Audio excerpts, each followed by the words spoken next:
Yok, belki başka araba da vardı bunun. Yok başka araba yok ama mahvolurdu gazı verildi kendi dönmüştü. Arkadaşlar değerli ustamızın iş yerindeyiz. Dün İsa Naimoğlu kardeşimle birlikte geldik. Şu anda araç gördüğünüz bu şekilde.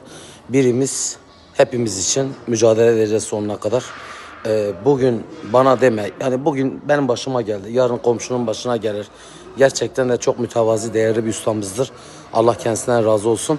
Hani insanoğlu düşer kalkarız Allah'ın izniyle. Yani ben biliyorum ki, inanıyorum ki hakkından gelemeyeceğimiz hiçbir şey yoktur bu hayatta. İyi ki böyle bir adım atmak hepimize nasip oldu. Sonuna kadar da devam edecek Allah'ın izniyle. Görmüş olduğunuz gibi aracın son durumu budur. Şu anda geldim. Değerli ustamız parçaları tek tek söküyor, işte elektrikçi falan gelmiş.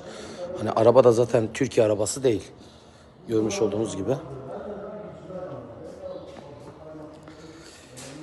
Sonuna kadar kardeşim İsa Naimoğlu ile birlikte, değerli esnaflarımızla birlikte hakkından gelemeyeceğimiz hiçbir şey olmayacak sonuna kadar.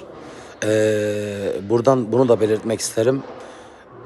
Yeni yapılacak olan iş yerleri için de hani denilebilir, işte Zirai Aletleri Oda Başkanı iş yeri yapıyor. Ama yine bizim baskılarımız neticesinde bu süreç daha da hızlanacaktır. Sonuna kadar da bütün işlemlerin de takipçisi olacağız. Sahadan bayağı uzak kalmıştık. Sonuna kadar tekrardan sahalara döndük. Allah'ın izniyle bu saatten sonra bizi tutabilecek hiçbir şey yoktur. Şöyle görmüş olduğunuz gibi aracın tüm parçaları hepsi gözler önünde. Saygılar, sevgiler diliyorum tüm değerli ustalarımıza. Hayırlı işler, bol kazançlar diliyorum.